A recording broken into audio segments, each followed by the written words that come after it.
Η σημερινή εποχή χαρακτηρίζεται από έλλειψη ήθους, πάθους και λογικής. Η αναζήτηση λοιπόν της ευδαιμονίας και της ευτυχίας είναι πιο έντονη από ποτέ. Θα έλεγε κάποιος ότι δεν υπάρχει κάποια μαγική συνταγή. Και θα συμφωνούσα μαζί του, εάν δεν γνώριζα τον συγγραφέα Λεωνίδα Γαλάνη, που με το βιβλίο του «Ήθος, πάθος, λόγος» μοιράζεται μαζί μας το αρχαίο μυστικό της επιτυχίας και της ευδαιμονίας. Καλησπέρα Λεωνίδα, καλώς Καλησπέρα από ήρθες εδώ. στην εκπομπή μας. Καλώς σας βρήκα και ευχαριστώ για την πρόσκληση. Εμείς ευχαριστούμε που την αποδέχτηκες. Πριν ξεκινήσουμε λοιπόν να μας αποκαλύψει σιγά σιγά αυτό το αρχαίο μυστικό της επιτυχίας, θα θέλαμε να περιγράψεις με λίγα λόγια ποιος είναι ο Λεωνίδας Γαλάνης. Λοιπόν, η εμπειρία μου, η επαγγελματική μου εμπειρία είναι στις πωλήσεις από τα 19 μου. Τα τελευταία πολλά χρόνια στον τραπεζικό χώρο, στον τραπεζικό τομέα. Παράλληλα όμως διδάσκω και σε κέντρα επαγγελματικής κατάρτισης. Διδάσκω marketing, επικοινωνία, διαπραγματεύσεις, πωλήσεις, όλα αυτά. Επομένως, αυτό είναι εν συντομία το background μου και γι' αυτό και το βιβλίο «Το ήθος πάθος λόγος». Ωραία. Στο βιβλίο σου λοιπόν στρέφεις τον προβολέα στο τρίπτυχο της επιτυχίας του Αριστοτέλη. Πώς αυτό το αρχαίο μυστικό του αρχαίου Έλληνα φιλοσόφου έγινε η δική σου ιστορία και όχι κάποια άλλη? Πώς έγινε η δική μου ιστορία? Ναι. Λοιπόν, το ήθος πάθος λόγος, ήρθα πρώτη φορά σε επαφή με αυτό ε, με ένα βιβλίο ενός Αμερικανού, του Stephen Covey, που έχει γράψει ένα βιβλίο, το «7 συνήθειες των εξαιρετικά επιδραστικών, αποτελεσματικών ανθρώπων», κάπως έτσι. Οπότε έμαθα τα δικά μας, τα ελληνικά, από έναν Αμερικανό, γύρω στα 25 μου, αν θυμάμαι καλά. Μετά ξαναήρθα σε επαφή, γιατί τότε δεν διάβαζα αρχαίους συγγραφείς, παρότι το background μου είναι αυτό που λέγαμε παλιά τρίτη δέσμη, θεωρητικής κατεύθυνσης. Οπότε ήξερα διδάχθηκα σχολείο αρχαία ελληνικά και στα φροντιστήρια, οπότε είχα κάποιες γνώσεις, παρ' όλα αυτά δεν διάβαζα από μόνος μου. Έτσι λοιπόν ήρθε μπροστά μου με τον Αμερικανό τον Steve Covey. 10 χρόνια αργότερα έκανα ένα δίπλωμα στη διοίκηση πωλήσεων, εδώ στη Θεσσαλονίκη, και ένας από τους εισηγητές, ο Γιώργος Κυριακίδης, μου το θύμισε ξανά. Ο Γιώργος Κυριακίδης είναι και από τους γκουρού στη διαχείριση πλέον. Είναι από τους γκουρούς στη διαχείριση έργου, στη διδασκαλία διαχείρισης έργου, και είχε μία αγάπη για τα αρχαία ελληνικά και κυρίως για το ήθος πάθος λόγος. Οπότε από εκείνη τη στιγμή και έπειτα άρχισα και εγώ να ψάχνω με λίγο, να διαβάζω τους αρχαίους συγγραφείς. Σύντομα ξεκίνησα να διδάσκω στα κέντρα επαγγελματικής κατάρτισης και ήταν ένα από τα πρώτα μαθήματα που έκανα το ήθος πάθος λόγος. Βέβαια, άρχισα να το βλέπω και με μία λίγο διαφορετική, μάλλον μία παράλληλη σκοπιά. Γιατί να εξηγήσουμε λίγο τι είναι το ήθος πάθος λόγος, έτσι εν Ναι, ναι. συντομία. Το ήθος πάθος λόγος είναι ένα τρίπτυχο το οποίο το ακούσαμε πρώτη φορά από τον Αριστοτέλη, και είναι το μυστικό, ας το πούμε έτσι, για το πώς να πείσεις τους άλλους. Οπότε έτσι το διδάσκουν και στα μεγάλα πανεπιστήμια σε ολόκληρο τον κόσμο, σαν το τρίπτυχο της πειθούς, ας το πούμε έτσι. Ήθος σημαίνει, καμία από τις λέξεις λίγο πολύ δεν σημαίνει ακριβώς αυτό που νομίζουμε. Το ήθος δεν είναι αυτό που λέμε ηθική. Μπορεί να το συζητήσουμε και αργότερα, αλλά σημαίνει τη φήμη. Θα ήθελα Ε, να μας το αναλύσεις μετά. μμμ. Το πάθος, ναι, είναι το πάθος, είναι πολύ κοντά στο πάθος που έχουμε στο μυαλό μας, αλλά γενικά σημαίνει όλα τα συναισθήματα, και λόγος είναι η λογική. Τώρα γιατί ξεκίνησα στο αναλύω αυτό? Ναι, γιατί είπαμε ότι ήταν το μυστικό για την πειθό. Ναι, Ότι ναι. χρειάζεται για να πείσεις κάποιον να μιλάς λογικά, χρειάζεται αυτά που λες να τα λες με συναίσθημα, ή ξέρω εγώ να πατήσεις το συναίσθημα εκείνου για να τον πείσεις να κάνει κάτι. Και το ήθος είναι αυτό που λέμε η φήμη, να είσαι αξιόπιστος απέναντί του. Οπότε έτσι διδάσκεται το ήθος πάθος λόγος. Εμείς το πήγαμε ένα βήμα παραπέρα και είπαμε, κυρίως με το βιβλίο αυτό, ότι δεν είναι μόνο το τρίπτυχο στο πώς να πείσεις κάποιον, είναι γενικά της επιτυχίας στη ζωή. Της επιτυχίας σε ό,τι κάνεις κάποιος και κατ' επέκταση, σε ό,τι κάνει κάποιος, και κατ' επέκταση της ευδαιμονίας που αναφέρει και ο Αριστοτέλης, της ευτυχίας, ας το πούμε έτσι. Μμ. Οπότε έτσι ήρθα σε επαφή με το ήθος πάθος λόγος. Τώρα γιατί έγινε αυτό το βιβλίο, γιατί καθώς μελετούσα σου είπα, μελετάω τους αρχαίους τα τελευταία 10 και χρόνια, έπεσε μπροστά μου η ιστορία του απλού στρατιώτη που αναφέρουμε στο βιβλίο, γιατί ο τίτλος είναι «Ήθος πάθος λόγος στο αρχαίο μυστικό της επιτυχίας», πώς ένας απλός στρατιώτης επηρεάσει τη ζωή 10.000 ανθρώπων. Έπεσε λοιπόν, θυμήθηκα ξανά την ιστορία του και τη θεώρησα πολύ ωραία ιδέα για να τη βάλω στα μαθήματά μου. Να διδάξω τους μαθητές μου το ήθος πάθος λόγος. Και καθώς σημείωνα τις διάφορες σημειώσεις πριν τις ομιλίες μου, λέω αυτό είναι πολύ ωραίο, πρέπει να γίνει βιβλίο. Κάπως έτσι ξεκίνησε λοιπόν όλη αυτή η ιστορία. Και πόσο καιρό διήρκησε αυτή η έρευνά σου, οι Ε, σημειώσεις σου, για να βγει μμμ. αυτό το βιβλίο? Πάνω από 10 χρόνια διδάσκω το ήθος πάθος λόγος, οπότε Πολύ, ε, μελετάω γι' αυτό. Τώρα όσον αφορά το βιβλίο, σε ένα χρόνο γράφτηκε και ίσως και λιγότερο, αλλά υπήρχαν ήδη από πριν οι σημειώσεις και τα μαθήματα που οι Το οποίο παραδόσεις που είχα στους όμως, μαθητές μου. αυτό το βιβλίο ταιριάζει όμως και με αυτό που ασχολείσαι, που είναι το κυρίως επάγγελμά σου. Ναι, ναι, ναι, Ναι, σωστά. ταιριάζει απόλυτα από ό,τι βλέπω. Ναι. Οπότε είσαι και ειδικός πλέον δηλαδή σε αυτό. Και δεν μου λες τώρα, Λεωνίδα, πιστεύεις ότι σήμερα επικρατεί ο εκθρονισμός λογικής του λόγου? Ναι, καλά, σωστά το είπες, της λογικής, γιατί αυτό είναι ο λόγος. Δεν ξέρω αν σήμερα έχουμε κάποια διαφορά από άλλες εποχές. Γιατί τώρα μου ήρθε, δεν θυμάμαι ποιος το είχε πει αυτό, ότι εμ, όταν περνάμε κάποιους τέτοιους δύσκολους καιρούς, ε, είχε πει κάποιος, μετά θα συνειδητοποιούμε όμως εύκολα ότι πάντα οι καιροί ήταν τόσο δύσκολοι. Δεν ξέρω δηλαδή αν μόνο τώρα δεν είμαστε λογικοί ή ανέκαθεν δεν ήμασταν λογικοί. Το σίγουρο πάντως είναι ότι είναι δύσκολο να σκεφτούμε λογικά. Ε, ναι, μπορούμε να πούμε ότι λείπει η λογική από τη ζωή μας. Βλέπουμε καταστάσεις παράλογες, βλέπουμε αποφάσεις δικαστηρίων στην Αμερική που τις ακούμε και γελάμε. Ε, ε, Τώρα μου ήρθε ένα παράδειγμα από τις παρουσιάσεις που κάνουν του βιβλίου που λέει πήγε μια κοπέλα να ψωνίσει από ένα ε, μαγαζί με έπιπλα γνωστό στην Αμερική. Και εκεί ήταν ένας πιτσιρικάς που έτρεχε δεξιά-αριστερά και ανάμεσα στους διαδρόμους, πέφτει πάνω της, σπάει το πόδι της, ζητάει αποζημίωση από την εταιρεία, δικαστήρια κτλ. Αποζημιώνεται αδρά, έτσι πολλά χρήματα. Ε, Βέβαια, κανείς δεν σχολίασε ότι ο πιτσιρικάς που έτρεχε ήταν ο γιος της.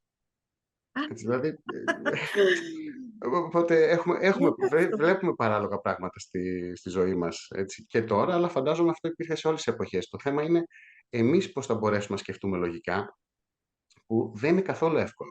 Και στο βιβλίο το αποδεικνύουμε, ας πούμε, αλλά και στις παρουσιάσεις που κάνω του βιβλίου, ε, γίνεται ξεκάθαρο από κάποια παιχνίδια που κάνω με το κοινό, ότι είναι πολύ δύσκολο να σκεφτούμε λογικά. Δεν ξέρω αν θυμάσαι ένα παιχνίδι που κάναμε μικρή, ε, που πήγαινε, το αναφέρω και αυτό στο βιβλίο, που ρωτάμε ποιο είναι το χρώμα του κύκνου. Σε ρωτάω εγώ, ας πούμε, εσένα, ποιο είναι και απαντάς εσύ ότι είναι το λευκό.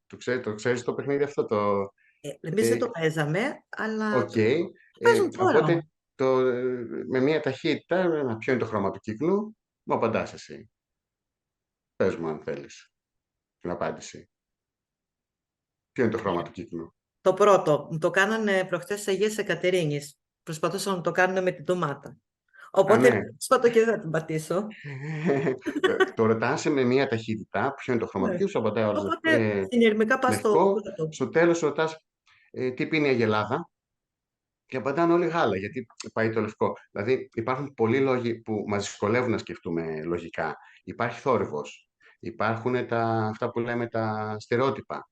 Έτσι, υπάρχουν οι συνήθειές μας, υπάρχουν κάποιοι συνειρμοί που κάνουμε, κάποιες συνάψεις, δεν ξέρω εγώ.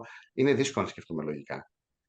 Ακόμη και εκείνοι που διδάσκουν λογική, ενδεχομένως να δυσκολεύονται και οι ίδιοι να σκεφτούν λογικά.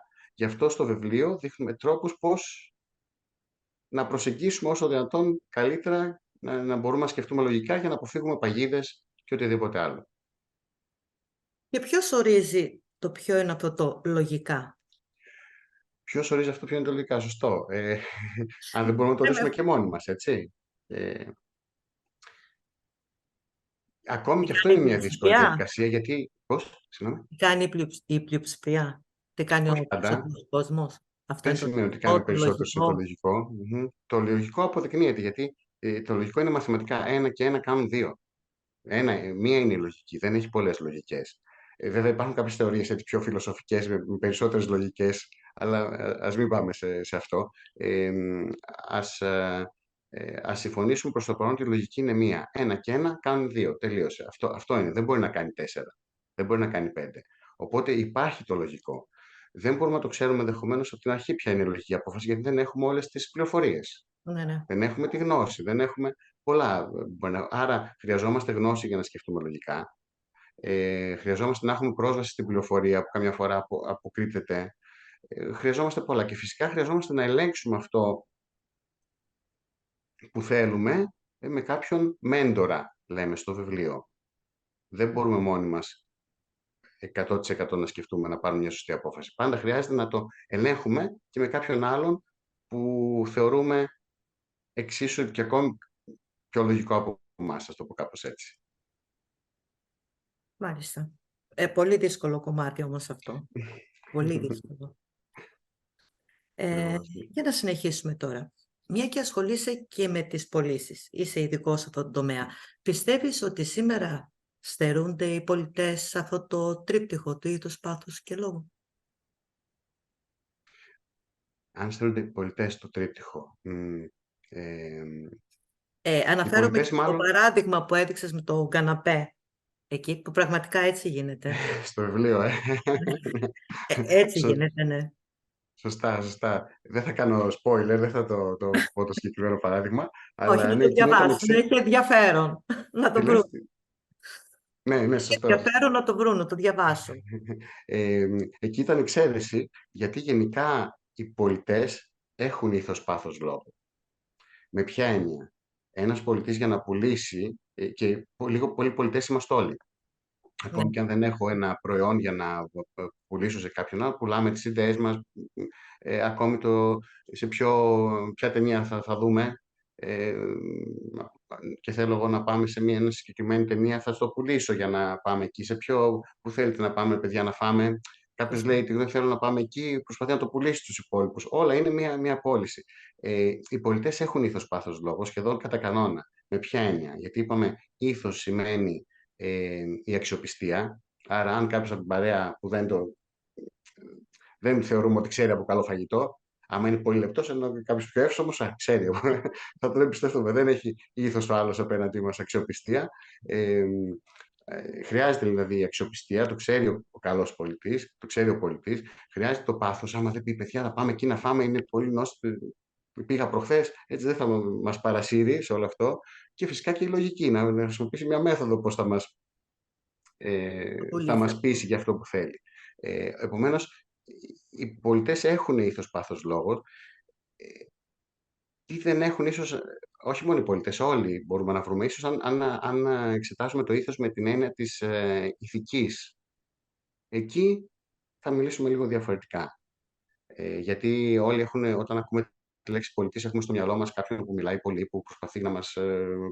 Ναι, και εγώ αυτή την εντύπωση έχω. Είναι κάποιος που ναι, προσπαθεί να μου δώσει ένα προϊόν. Να με ναι, πείσει οπότε ότι πάρω, πάμε. το χρειάζομαι, ότι είναι. Ακριβώς. Πάμε περισσότερο του ήθους με την έννοια της ηθικής, γιατί σίγουρα η λέξη ήθους σχετίζεται, πώς το λένε, ε, ενοιολογικά με την ηθική, έτσι. Ε, δεν είναι μόνο οι πολιτές που μπορεί να μην έχουν ήθος, να μην έχουν ηθική μάλλον. Έτσι, σε όλα τα επαγγέλματα το βλέπουμε. Το βλέπουμε σε γιατρούς. Ένας γιατρός μπορεί να μας βάλει να κάνουμε μια επέμβαση που δεν τη χρειαζόμαστε. Ένας δικηγόρος μπορεί να μας τραβήξει στα δικαστήρια, ε, για να... Παντού, παντού. Απλά έχουν λίγο περισσότερο τη ρετσινιά οι πολιτές. Του ψεύτη, Ναι. Οι πωλήσεις και το εμπόριο ευρύτερα, οι πωλήσεις δεν είναι το πολυτούργημα φυσικά, αλλά είναι κάτι πολύ χρήσιμο, γιατί είχα διαβάσει μια γεωγραφία, είχε πέσει στα χέρια μου, ήταν σε μια σκηνή, ξέρω εγώ, στο Μεσαίωνα, έτσι, και την εποχή ετοιμαζόταν να βγει να πολεμήσει ο πολεμιστής, ζώστηκε το σπαθί του, ξέρω, το τόξο του κτλ. Και εκείνοι του λένε, είναι ένας πολιτής έξω που θέλει να σας μιλήσει και δεν έχω χρόνο τώρα, πάω στον πόλεμο. Και ο πολιτής κρατούσε πολυβόλο. Δηλαδή ότι ήθελα να του πουλήσει το πολυβόλο και εκείνος δεν προλαβαίνω. Ε, Σωστό. οπότε μέσα από τις πωλήσει γίνονται κάποια πράγματα γνωστά. Και αν μιλήσουμε για το εμπόριο και δούμε στην αρχαιότητα, το εμπόριο άνοιξε, διεύνε τη σκέψη των ανθρώπων γιατί κάνουν ταξίδια. Λοιπόν, ο Σόλων ήταν ένας από τους αρχαίους 7 σοφούς της αρχαίας Ελλάδας, ήταν έμπορος. Και επειδή ταξίδεψε σε πολλά μέρη, γι' αυτό έγινε και αυτός που έγινε. Και όλοι οι περισσότεροι από τους φιλοσόφους και τα λοιπά, ταξίδεψαν πάρα πολύ. Μόνο ο Σοκράτης τώρα που το σκέφτομαι δεν πήγε πουθενά. Καθότανε. Δεν ξέρω γιατί πρέπει λίγο να το θυμηθώ αυτό, να το ψάξω. Πήγαινε μόνο όπου έτυχε να πολεμάει, να το χρειαστεί η Αθήνα για να πολεμήσει. Τώρα ξέφυγα λίγο. Ναι. Νομίζω απάντησα λίγο πολύ στην ερώτηση για το... Ναι, για το εμπόριο, ναι, μιλήσαμε, γιατί εγώ έχω την αίσθηση ότι στερούνται του πάθους οι περισσότεροι σήμερα. Όλα τα άλλα τα διαθέτουν, το πάθος δεν έχουν. Το πάθος, ναι. Αυτό Ναι. νομίζω. Ναι.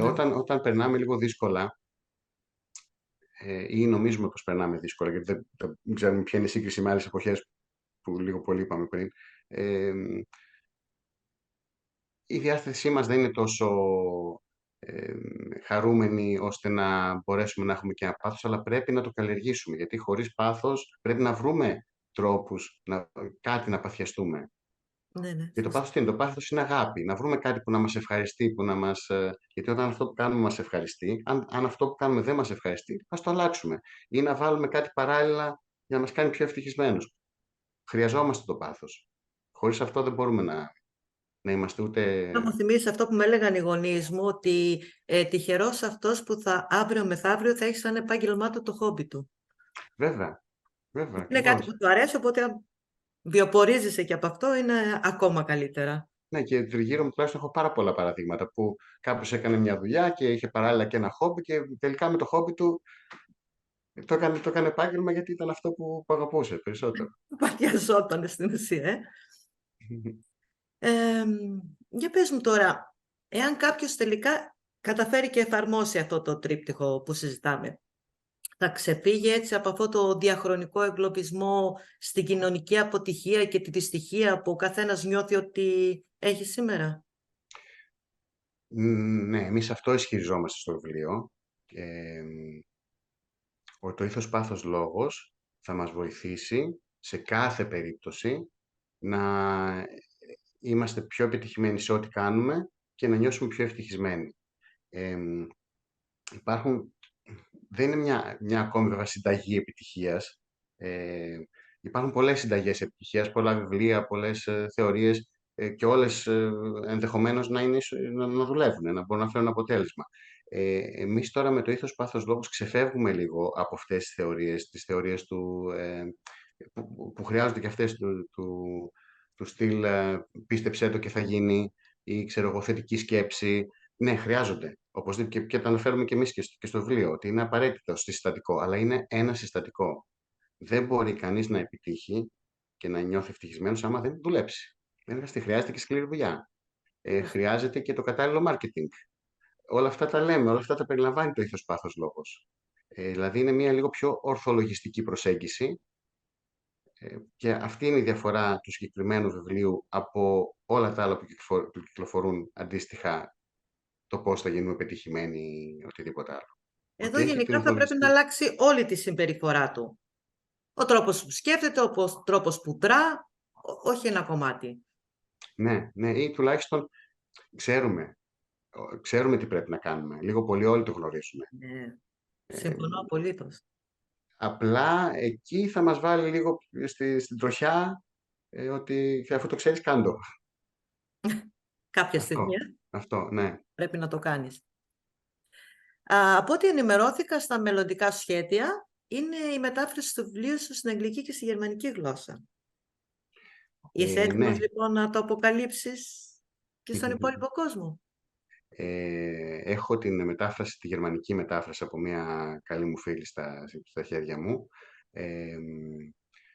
από την Ειρήνη τη Μαυρίδο, η οποία μετάφραση σύντομα θα ανέβει θα κυκλοφορήσει μέσω διαδικτύου, σε ηλεκτρονική μορφή δηλαδή, όχι σε έντυπη αρχικά. E-book, Και θέλω να πιστεύω ότι μέχρι το τέλος του επόμενου χρόνου ή μετά στη μέση περίπου του 2024 θα βγει και η αγγλική μετάφραση, θα κυκλοφορήσει. Και αυτή ηλεκτρονικά. Έτσι είναι τώρα αρχικά ο σχεδιασμός και θα δούμε πώς θα κινηθούμε στην πορεία. Ωραία. Θα είμαστε εδώ να βγάλουμε κανένα δελτίο τύπου. Χαρά, ευχαριστώ πολύ. Αν κάποιος τώρα ενδιαφέρεται να πάρει αυτό το βιβλίο, πού μπορεί να το βρει? Το βιβλίο, το «Ήθος, πάθος, λόγος, το αρχαίο μυστικό της επιτυχίας», μπορεί να το βρει ιντερνετικά παντού. Σχεδόν σε όλα τα ηλεκτρονικά καταστήματα, τα βιβλιοπωλεία. Στα συνοικιακά βιβλιοπωλεία μπορεί να το παραγγείλει, να το βρει με παραγγελία. Στα μεγάλα βιβλιοπωλεία σχεδόν σε όλα υπάρχει, στις μεγάλες αλυσίδες.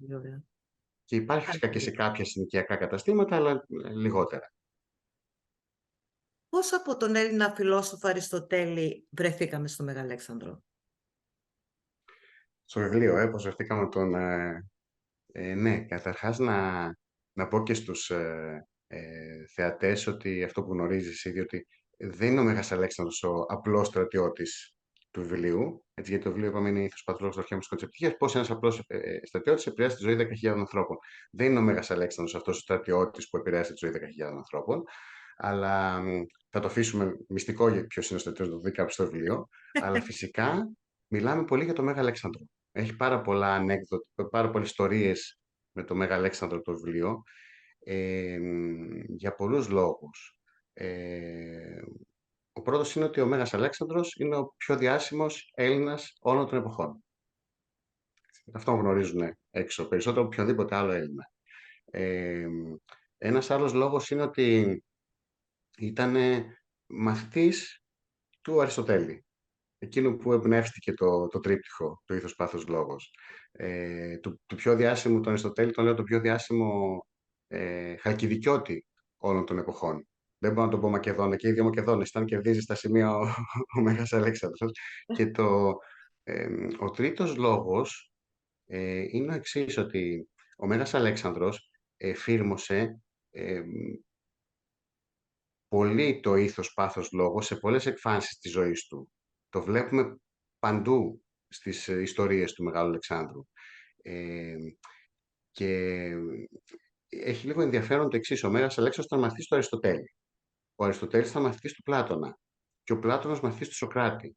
Έχουμε 4 από τις σημαντικότερες προσωπικότητες των αρχαίων Ελλήνων, η μία να μαθήτευσε κάτω από την άλλη. Δηλαδή, ξεκινάμε με τον Σωκράτη, που είχε μαθητή τον Πλάτωνα, Πλάτωνας στον Αριστοτέλη και ο Αριστοτέλης στον Μέγα Αλέξανδρο.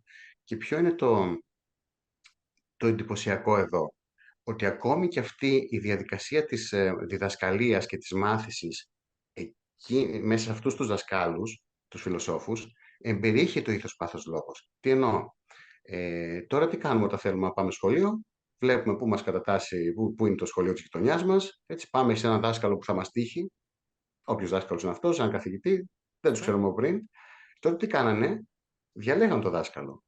Ο Πλάτωνας διάλεξε να πάει στο Σωκράτη. Ο Αριστοτέλης διάλεξε να πάει στον Πλάτωνα. Υπήρχαν πόσοι άλλοι. Ο Μέγας Αλέξανδρος, ο πατέρας του Ηρακλείου Φίλιππος, επέλεξε τον Αριστοτέλη να διδάξει το γιο του. Άρα, ένα είναι ότι επέλεγαν τότε σε ποιον θα μαθητεύσουν. Και το εντυπωσιακό. Άρα υπήρχε το ήθος, η αξιοπιστία, η αυθεντία, ότι θέλω να πάω σε αυτόν τον δάσκαλο. Παρότι λοιπόν αυτοί οι φιλόσοφοι είχαν την αξιοπιστία, το ήθος, τι ήταν αυτό που δίδασκαν στο μαθητή τους, το κάθε μαθητή? Ήταν η λογική.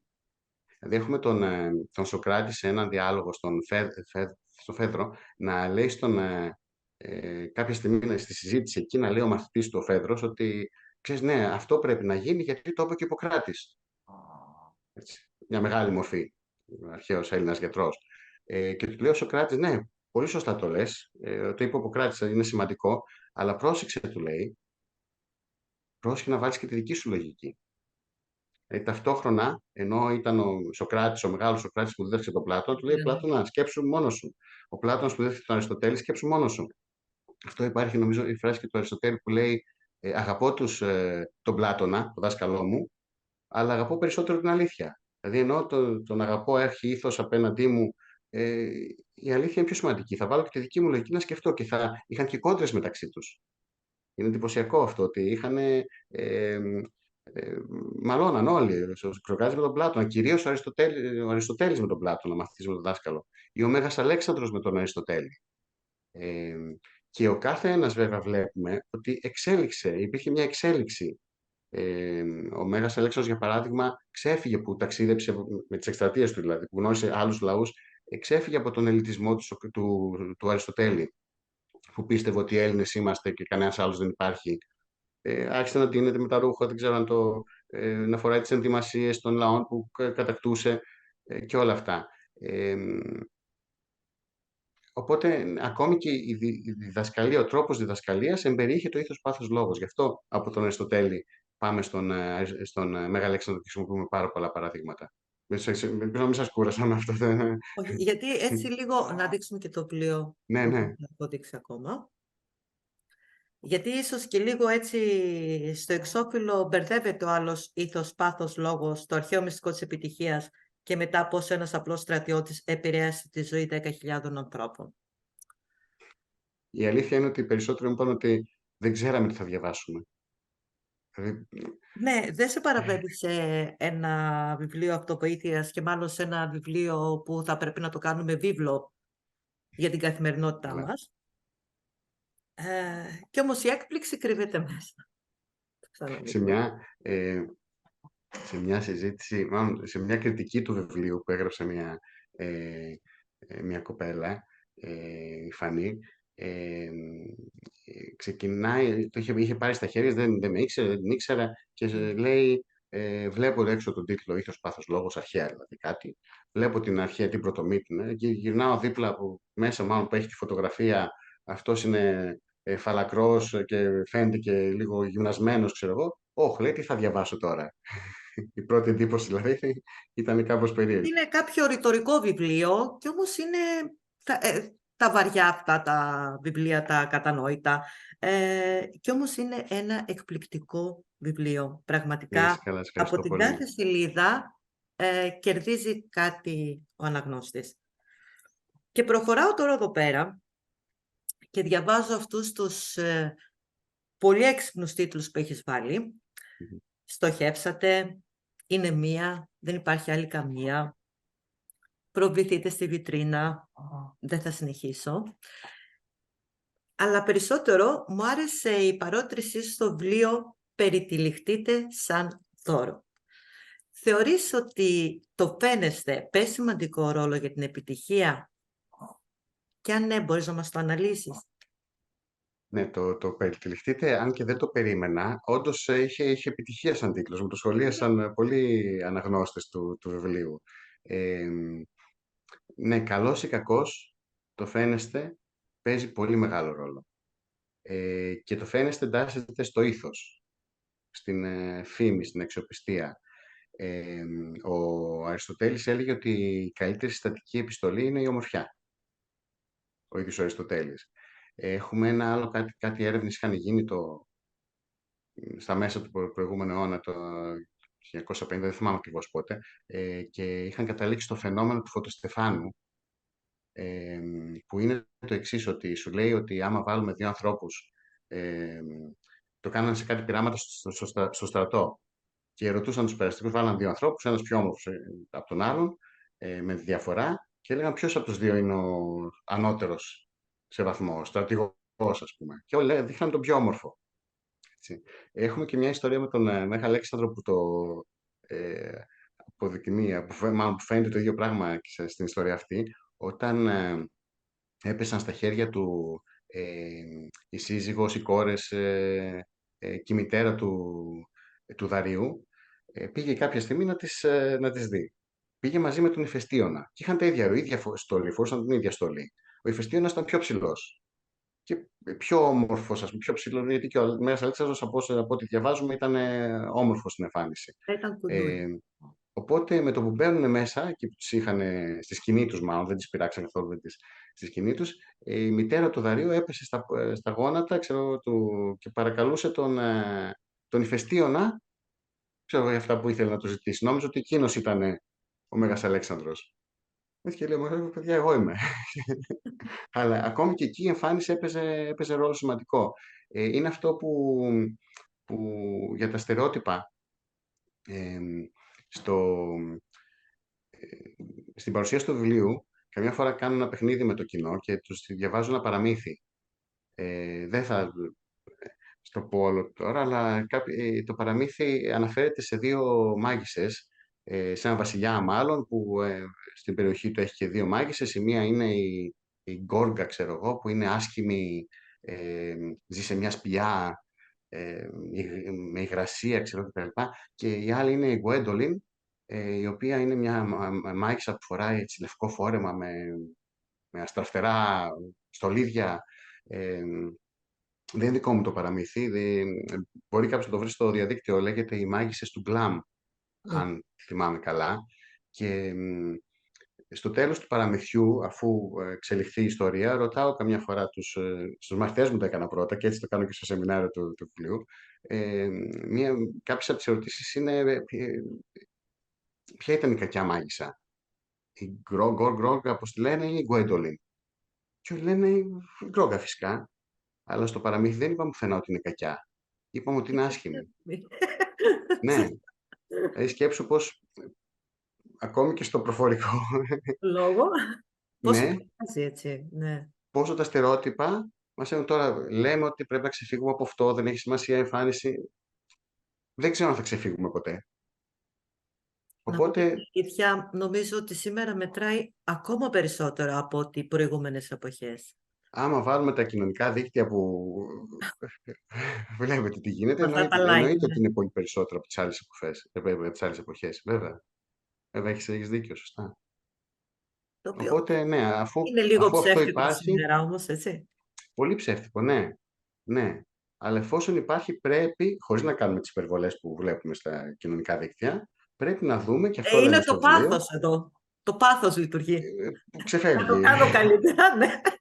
Που άμα ξεφύγει πολύ, δεν θέλει και λογική, θέλει όλο το πακέτο. Δεν υπάρχουν τα άλλα δύο. Υπάρχει μόνο το πάθος, ναι. Οπότε, ναι, και ε, πολλοί αναγνώστες του βιβλίου μου κάνανε, μου σχολίασαν το γεγονός ότι, γιατί αυτό που λέμε για την εμφάνιση, το περιτυλιχτείτε, τι είναι το marketing που βλέπουμε έξω. Ότι ναι, είσαι καλός σε αυτό που κάνεις, αλλά άμα δεν σε μάθω εγώ, πώς θα έρθω. Είσαι ο καλύτερος κουρέας, λέμε, αν χρειαζόμουν κουρέα. Πώς θα το μάθω για να έρθω σε σένα? Δεν το ξέρω. Είναι το marketing. Οπότε πολλοί, και μάλιστα μου κάνει εντύπωση, γιατί κάποιοι ήταν εξαιρετικά πετυχημένοι στα αντικείμενά τους. Μου λέγανε, άρε Λεωνίδα, στο βιβλίο σου κατάλαβα τι έκανα λάθος, που αν το έκανα νωρίτερα σε μικρότερη ηλικία σωστά, θα είχα τώρα, που άνθρωποι που τους κοιτάω εγώ με τα κιάλια και λέω αυτή η επιτυχία τους είναι εξαιρετική. Και σου λέει, δεν έκανα το marketing, το ήθος, δεν πρόβαλα το ήθος μου τόσο όσο θα έπρεπε. Είναι από τα πρώτα. Επαναλαμβάνομαι, αλλά όντως το βιβλίο είναι καλογραμμένο. Δεν είναι κουραστικό. Μαθαίνει πάρα πολλά αυτός που θα το διαβάσει. Και οι Προσπάθησα παραλληλισμοί και τα παραδείγματα είναι εύστοχα. Είμαι πολύ εμ, ενθουσιασμένη. προσπάθησα να είναι εύκολο στην ανάγνωση ακόμη και για ένα μαθητή του γυμνασίου. Ε, γιατί πλέον με τα κοινωνικά δίκτυα που έχουμε συνηθίσει να διαβάζουμε στα γρήγορα, να βαριόμαστε εύκολα, όλο αυτό. Γι' αυτό έχω και μικρά κεφαλάκια σύντομα, μια σελίδα, μισή Ναι, ναι, σελίδα, ναι, μια ναι. παράγραφο, 2 σελίδες, κάποιο μπορεί να είναι μεγαλύτερο. Ακριβώς για να μπούμε στη λογική της εποχής μας τώρα, πώς Της διαβάζει ταχύτητας. κάποιος. Ναι. Της ταχύτητας. Ναι, θέλω κάτι στα γρήγορα, ωραία, το άφησα, μου άρεσε, συνεχίζω. Ε, Προσπάθησα πολύ να το κάνω αυτό, να είναι ακριβώς απλό. Κοίταξε, διαφέρει από τα άλλα βιβλία αυτοβοήθειας. Συνήθως είναι βαρετά. Μιλάνε τοπικά. Δεν ξέρω σε ποιους απευθύνονται. Είναι ένα από τα λίγα βιβλία αυτοβοήθειας που πραγματικά συμπάθησα, αγάπησα και θα το διαβάσω πολλές φορές ακόμα. Χαίρομαι πάρα πολύ για τα καλά Πραγματικά σου λόγια. βοηθάει, πραγματικά. Ειλικρινά το λέω. Να είσαι καλά, Και να πάμε είσαι τώρα καλά. σε αυτό το ωραίο που μου άρεσε εδώ πέρα, Μμμ. που λες λογική στη σκέψη μας, ηθική στις πράξεις μας και παθιασμένη στις επιδιώξεις μας. Είναι ό,τι πιο όμορφο έχω ακούσει σε πληροφορία, έτσι. Να είσαι καλά. Όλο αυτό το συμπέρασμα, αυτό που μας λες μέσα στο βιβλίο σου. Ναι, χρειάζονται και τα τρία στοιχεία και αποδεικνύεται νομίζω στο βιβλίο, αλλά δεν χρειάζεται και δεν χρειάζεται και πολύ κόπος να το αποδείξεις αυτό, ότι χρειάζεται να είσαι και λογικός και να αγαπάς αυτό που κάνεις και να έχεις και το σωστό marketing, να στο πω τώρα έτσι, να έχεις την αξιοπιστία στους γύρω σου για να μπορέσεις να προχωρήσεις. Μάλλον θα έπρεπε να συναντηθούμε, όχι να κάνουμε βιβλιοπαρουσίαση, να μας κάνεις έτσι ένα σεμινάριο διαδικτυακά και να μιλήσουμε και ταυτόχρονα για το βιβλίο σου. Ευχαρίστως, ευχαρίστως. Πρέπει να το κανονίσουμε κάποια στιγμή. Εδώ στο ιστερόγραφο θα σε ρωτήσω λοιπόν όπως έχουν ρωτήσει κι άλλοι, γιατί είπα να μην σε ρωτήσω. Μμμ. Εδώ που ζητάς τα σχόλιά τους, σου στείλανε. Ναι, έτσι ξεκίνησε και η ιδέα με ε, Είπα να με μην τις κριτικές. επαναληφθώ, ας πούμε, αλλά θα ήθελα να το ρωτήσω. Ναι, αυτό που να πούμε για τους θεατές ότι προς το τέλος του βιβλίου ζητάω κι εγώ ότι παιδιά αν σας άρεσε στείλτε μου κανένα μήνυμα να μου το πείτε έτσι, ε, για να είμαι συνεπής με αυτό που λέω για το ήθος, για την φήμη, την αξιοπιστία και αυτά τα τρίκ που λέω πιο πριν ότι μπορούμε να χρησιμοποιούμε για να ενισχύσουμε αυτό.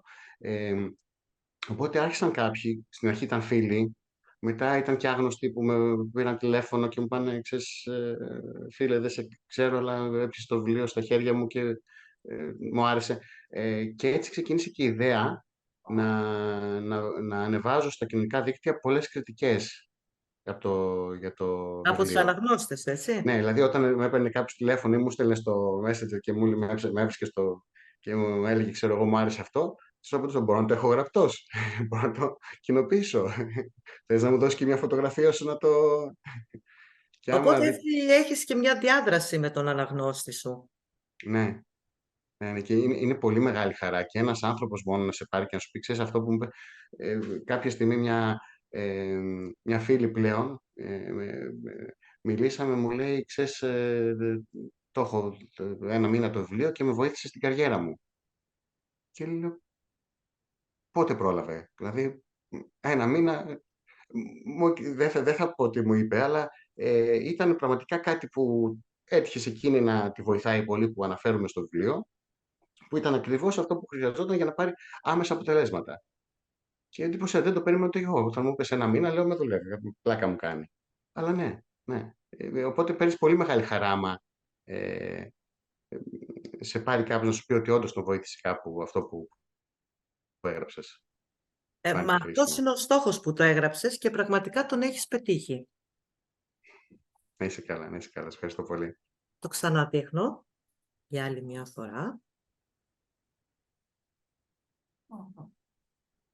Και είπαμε θα το βρείτε σε όλα τα βιβλιοπωλεία. Θα ήθελες να μοιραστείς κάτι άλλο μαζί μας? Ε, Περισσότερο να σε ευχαριστήσω για την ευκαιρία αυτή που μου δίνεις, που μου δίνει και το Storywitch να κάνω γνωστό το βιβλίο ευρύτερα, γιατί είναι βιβλίο αυτοέκδοσης, δεν έγινε μέσα από κάποιον εκδοτικό, οπότε γι' αυτός είναι και ο λόγος που δεν είναι σε όλα τα συνοικιακά βιβλιοπωλεία. Οπότε πρέπει κάποιος να το ξέρει για να το ζητήσει και Μάλιστα. είναι μεγάλη ευκαιρία αυτή που μου δίνεται να το κάνω λίγο γνωστό, ευρύτερα γνωστό. Οπότε με αυτό ήθελα να σε Ευχαριστούμε που μας ευχαριστήσω. εμπιστεύτηκες να το παρουσιάσουμε το βιβλίο και να του κάνουμε και την κριτική. Να είσαι Ε, καλά. Ευχαριστούμε πάρα πολύ που βρέθηκες κοντά μας. Εγώ ευχαριστώ και θα χαρώ και στο μέλλον να κάνουμε οτιδήποτε, να συνεργαστούμε σε οτιδήποτε χρειάζεστε. Stay tuned που λένε. Το βιβλίο αυτοβοήθειας του Λεωνίδα Γαλάνη μας αποκαλύπτει με απλό και ευχάριστο τρόπο το αρχαίο μυστικό της επιτυχίας και της ευδαιμονίας και αποτελεί ένα εύκολο και κατανοητό οδηγό. Το βιβλίο λοιπόν αυτό αποτελεί μία μικρή αφετηρία προς την ευτυχία, γιατί ανά πάσα στιγμή μπορούμε να αλλάξουμε τη ζωή μας προς το καλύτερο. Το μόνο που έχετε να κάνετε είναι να το προμηθευτείτε. Μέχρι την επόμενη φορά, να είστε όλοι καλά.